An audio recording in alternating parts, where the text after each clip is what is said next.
بسم الله الرحمن الرحيم. ياسين والقرآن الحكيم إنك لمن المرسلين على صراط مستقيم تنزيل العزيز الرحيم لتنذر قوما ما أنذر آباؤهم فهم غافلون لقد حق القول على أكثرهم فهم لا يؤمنون إنا جعلنا في أعناقهم أغلالا فهي إلى الأذقان فهم مقمحون وجعلنا من بين أيديهم سدا ومن خلفهم سدا فأغشيناهم فهم لا يبصرون وسواء عليهم أأنذرتهم أم لم تنذرهم لا يؤمنون إنما تنذر من اتبع الذكر وخشي الرحمن بالغيب فبشره بمغفرة وأجر كريم إنا نحن نحيي الموتى ونكتب ما قدموا وآثارهم وكل شيء أحصيناه في إمام مبين واضرب لهم مثلا أصحاب القرية إذ جاءها المرسلون إذ أرسلنا إليهم 2 فكذبوهما فعززنا بثالث فقالوا إنا إليكم مرسلون قالوا ما أنتم إلا بشر مثلنا وما أنزل الرحمن من شيء إن أنتم إلا تكذبون قالوا ربنا يعلم إنا إليكم لمرسلون وما علينا إلا البلاغ المبين قالوا إنا تطيرنا بكم لئن لم تنتهوا لنرجمنكم وليمسنكم منا عذاب أليم قالوا طائركم معكم أئن ذكرتم بل أنتم قوم مسرفون وجاء من أقصى المدينة رجل يسعى قال يا قوم اتبعوا المرسلين اتبعوا من لا يسألكم أجرا وهم مهتدون وما لي لا أعبد الذي فطرني وإليه ترجعون أأتخذ من دونه آلهة إن يردني الرحمن بضر لا تغن عني شفاعتهم شيئا ولا ينقذون إني إذا لفي ضلال مبين إني آمنت بربكم فاسمعون قيل ادخل الجنة قال يا ليت قومي يعلمون بما غفر لي ربي وجعلني من المكرمين وما أنزلنا على قومه من بعده من جند من السماء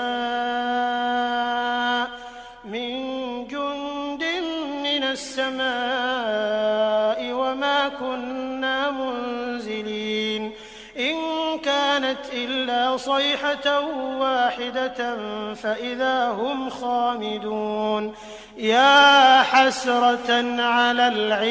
العباد ما يأتيهم من رسول إلا كانوا به يستهزئون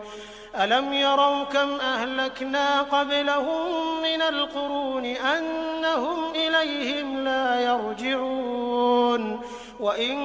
كل لما جميع لدينا محضرون وآية لهم الأرض الميتة أحييناها فأخرجنا منها حبا فمنه يأكلون وجعلنا فيها جنات من نخيل وأعناب وفجرنا فيها من العيون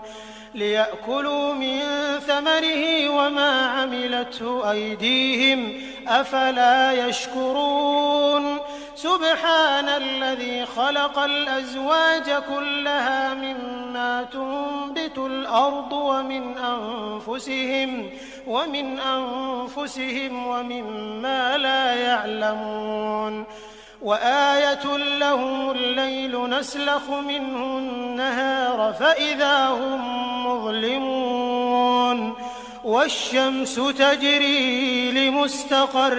لها ذلك تقدير العزيز العليم والقمر قدرناه منازل حتى عاد كالعرجون القديم لا الشمس ينبغي لها أن تدرك القمر ولا الليل سابق النهار وكل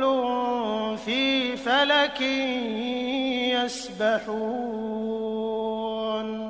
وآية لهم أنا حملنا ذريتهم في الفلك المشحون وخلقنا لهم من مثله ما يركبون وإن نشأ نغرقهم فلا صريخ لهم ولا هم ينقذون إلا رحمة منا ومتاعا إلى حين وإذا قيل لهم اتقوا ما بين أيديكم وما خلفكم لعلكم ترحمون وما تأتيهم من آية من آيات ربهم إلا كانوا عنها معرضين وإذا قيل لهم أنفقوا مما رزقكم الله قال الذين كفروا للذين آمنوا أنطعم من لو يشاء الله أطعمه إن أنتم إلا في ضلال مبين ويقولون متى هذا الوعد إن كنتم صادقين ما ينظرون إلا صيحة واحدة تأخذهم وهم يخصمون فلا يستطيعون توصية ولا إلى أهلهم يرجعون ونفخ في الصور فإذا هم من الأجداث إلى ربهم ينسلون قالوا يا ويلنا من بعثنا من مرقدنا هذا ما وعد الرحمن وصدق المرسلون إن كانت إلا صيحة واحدة فإذا هم جميع لدينا محضرون فاليوم لا تظلم نفس شيئا ولا تجزون إلا ما كنتم تعملون إن أصحاب الجنة اليوم في شغل فاكهون هم وأزواجهم في ظلال على الأرائك متكئون لهم فيها فاكهة ولهم ما يدعون سلام قولا من رب رحيم وامتازوا اليوم أيها المجرمون ألم أعهد إليكم يا بني آدم ألا تعبدوا الشيطان إنه لكم عدو مبين وأن اعبدوني هذا صراط مستقيم ولقد أضل منكم جبلا كثيرا أفلم تكونوا تعقلون هذه جهنم التي كنتم توعدون اصلوها اليوم بما كنتم تكفرون اليوم نختم على أفواههم وتكلمنا أيديهم وتشهد أرجلهم بما كانوا يكسبون ولو نشاء لطمسنا على أعينهم فاستبقوا الصراط فأنى يبصرون ولو نشاء لمسخناهم على مكانتهم فما استطاعوا مضيا ولا يرجعون ومن نعمره ننكسه في الخلق أفلا يعقلون وما علمناه الشعر وما ينبغي له إن هو إلا ذكر وقرآن مبين لينذر من كان حيا ويحق القول على الكافرين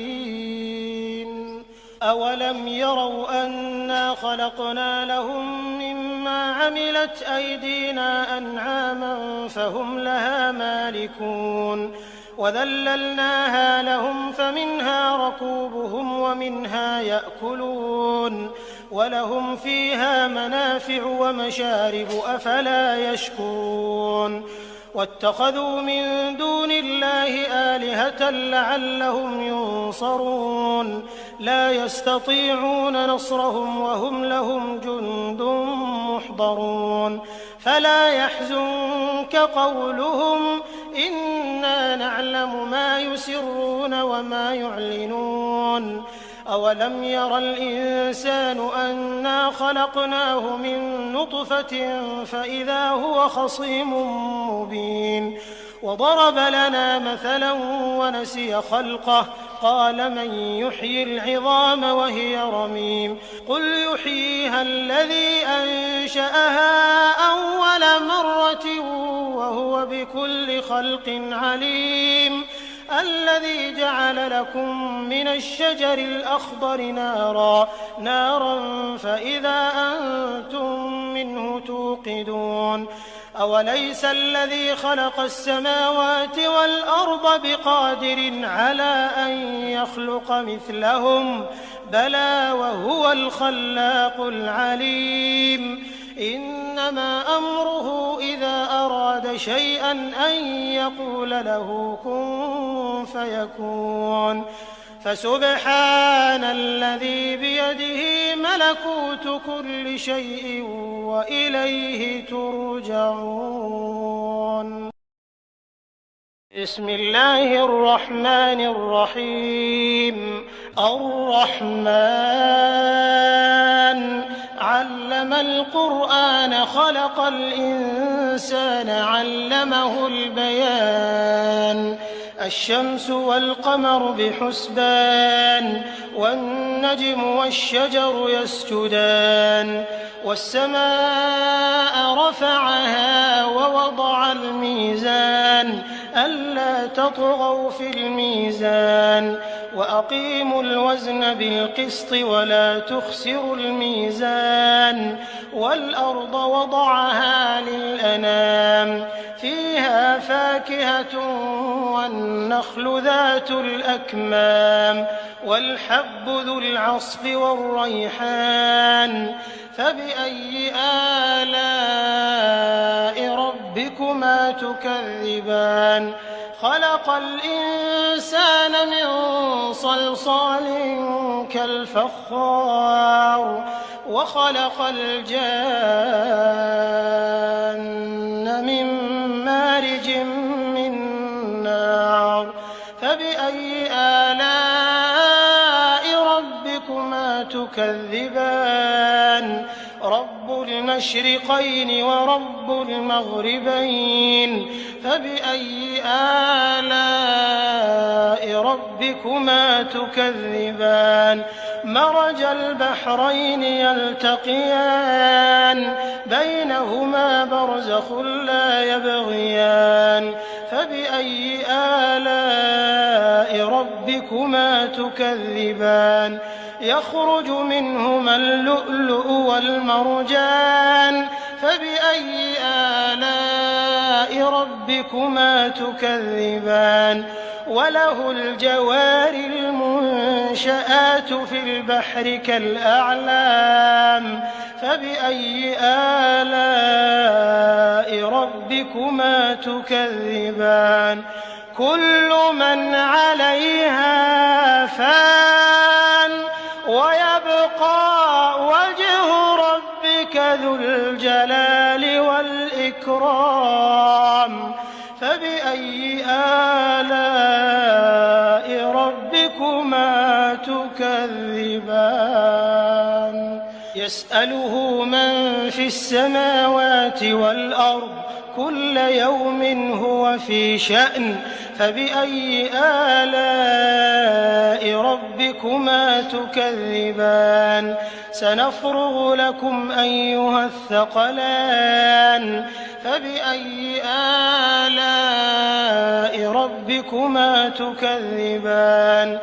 يا معشر الجن والإنس إن استطعتم أن تنفذوا من أقطار السماوات والأرض فانفذوا لا تنفذون إلا بسلطان فبأي آلاء ربكما تكذبان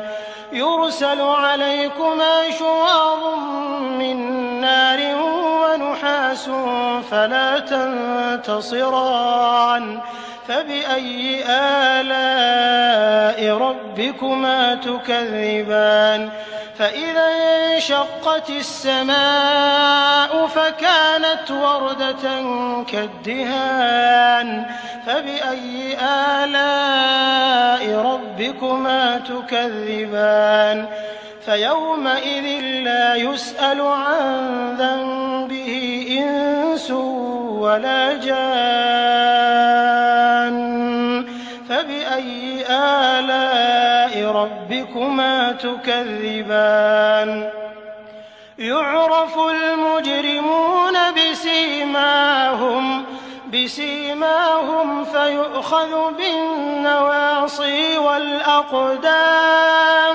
فبأي آلاء ربكما تكذبان هذه جهنم التي يكذب بها المجرمون يطوفون بينها وبين حميم آن فبأي آلاء ربكما تكذبان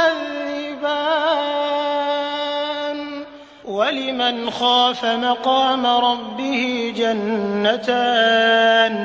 فبأي آلاء ربكما تكذبان ذواتا أفنان فبأي آلاء ربكما تكذبان فيهما عينان تجريان فبأي آلاء ربكما تكذبان فيهما من كل فاكهة زوجان فبأي آلاء ربكما تكذبان متكئين على فرش بطائنها من استبرق وجنى الجنتين دان فبأي آلاء ربكما تكذبان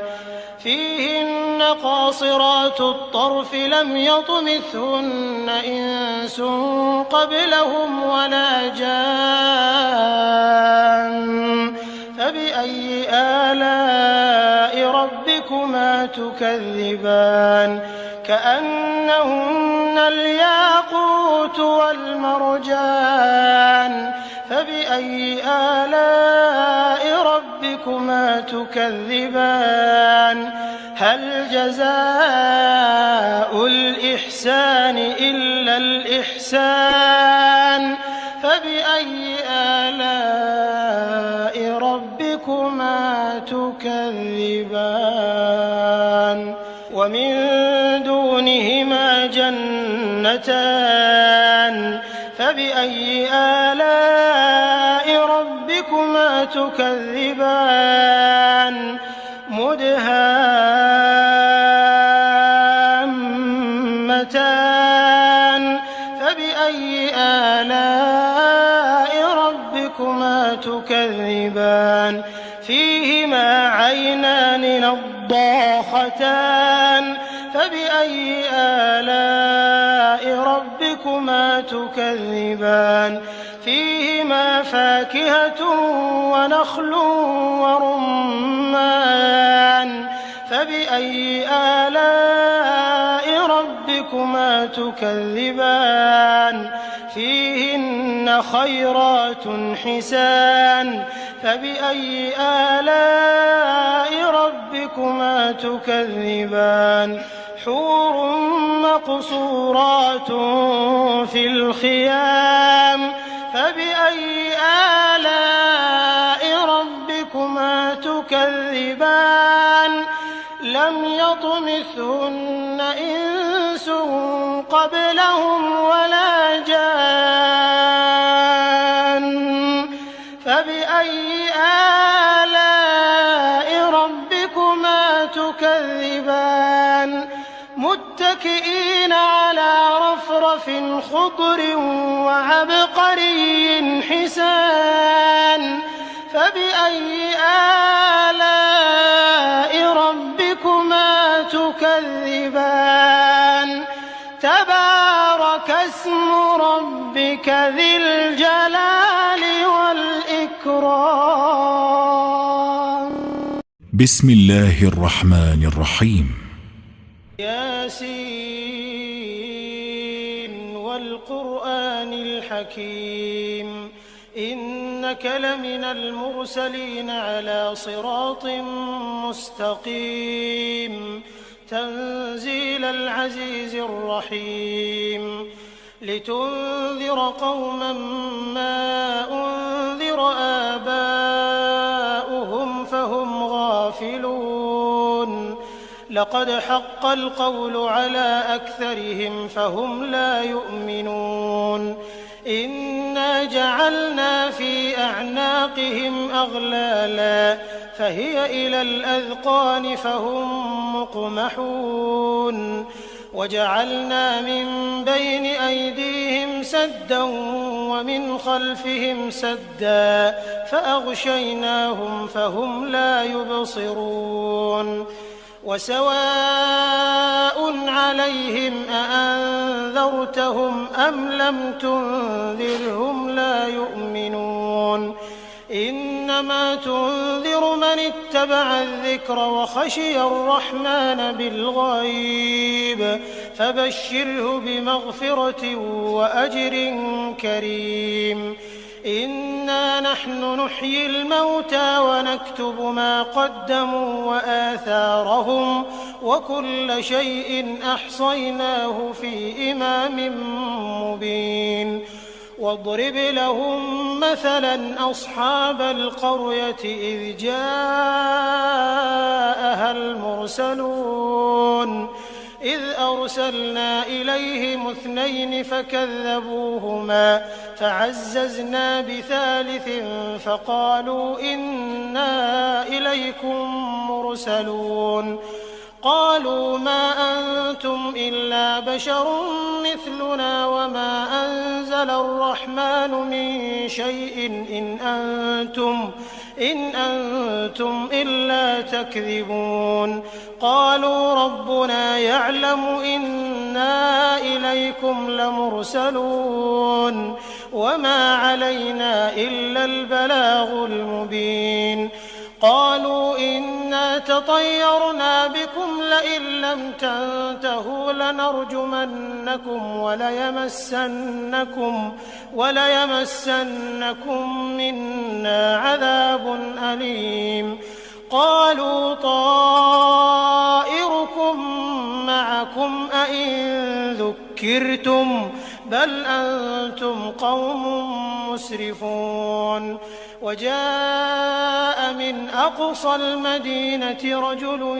يسعى قال يا قوم اتبعوا المرسلين اتبعوا من لا يسألكم أجرا وهم مهتدون وما لي لا أعبد الذي فطرني وإليه ترجعون أأتخذ من دونه آلهة إن يردني الرحمن بضر لا تغن عني شفاعتهم شيئا ولا ينقذون إني إذا لفي ضلال مبين إني آمنت بربكم فاسمعون قيل ادخل الجنة قال يا ليت قومي يعلمون بما غفر لي ربي وجعلني من المكرمين وما أنزلنا على قومه من بعده من جند من السماء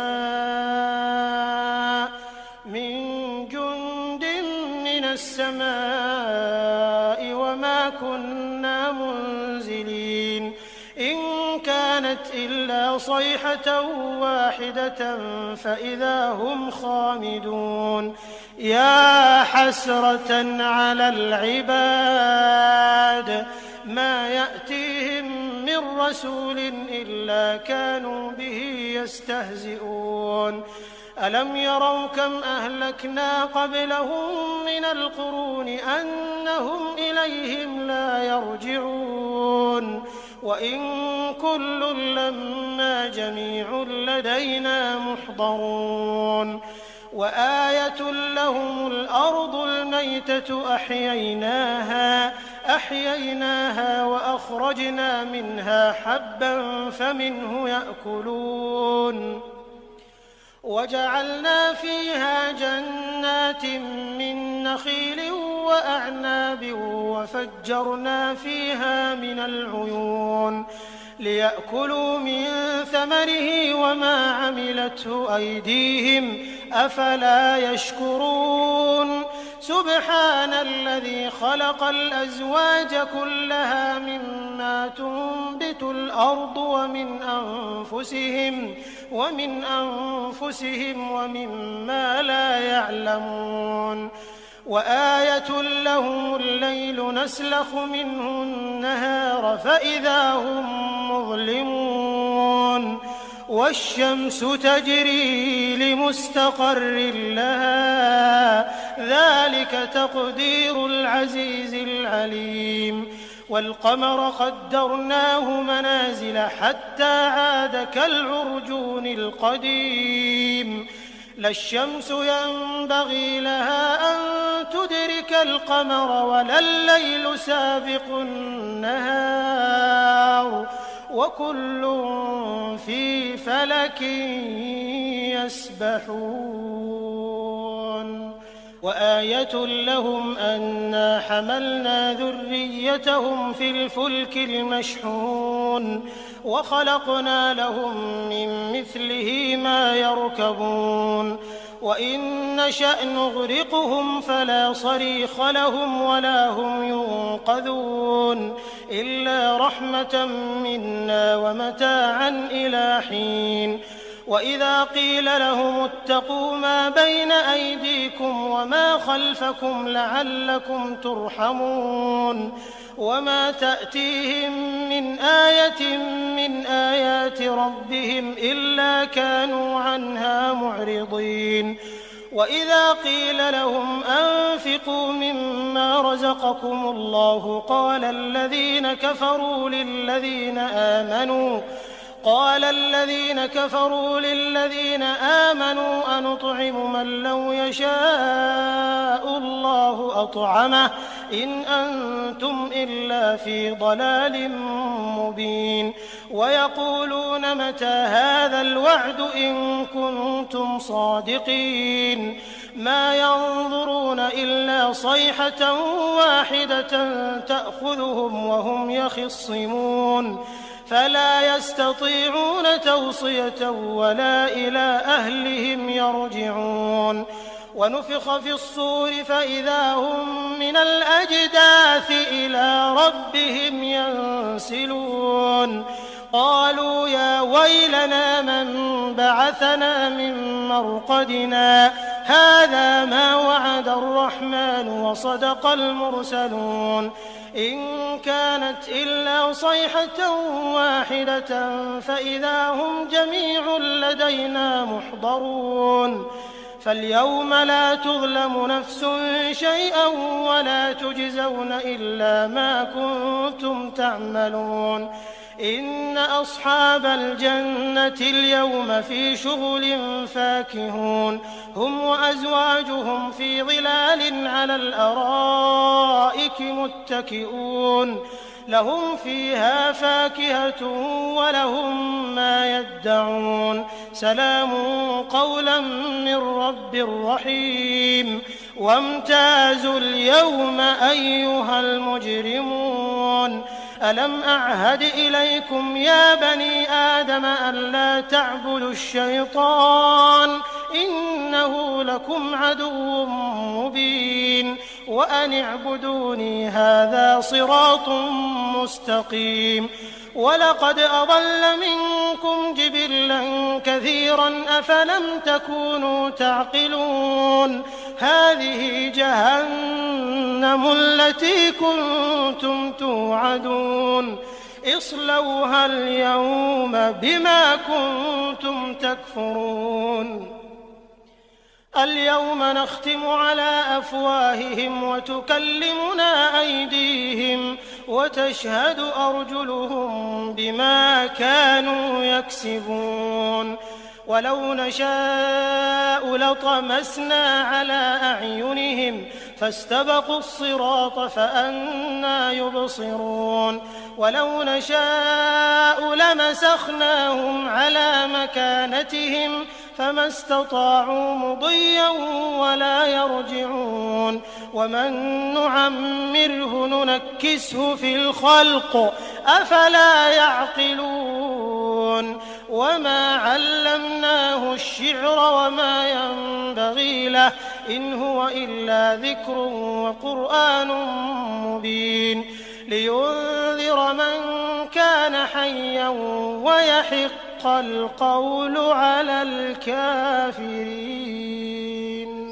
أولم يروا أنا خلقنا لهم مما عملت أيدينا أنعاما فهم لها مالكون وذللناها لهم فمنها ركوبهم ومنها يأكلون ولهم فيها منافع ومشارب أفلا يشكرون واتخذوا من دون الله آلهة لعلهم ينصرون لا يستطيعون نصرهم وهم لهم جند محضرون فلا يحزنك قولهم إنا نعلم ما يسرون وما يعلنون أولم ير الإنسان أنا خلقناه من نطفة فإذا هو خصيم مبين وضرب لنا مثلا ونسي خلقه قال من يحيي العظام وهي رميم قل يحييها الذي أنشأها أول مرة وهو بكل خلق عليم الذي جعل لكم من الشجر الأخضر نارا فإذا أنتم منه توقدون أوليس الذي خلق السماوات والأرض بقادر على أن يخلق مثلهم بلى وهو الخلاق العليم إنما أمره إذا أراد شيئا أن يقول له كن فيكون فسبحان الذي بيده ملكوت كل شيء وإليه ترجعون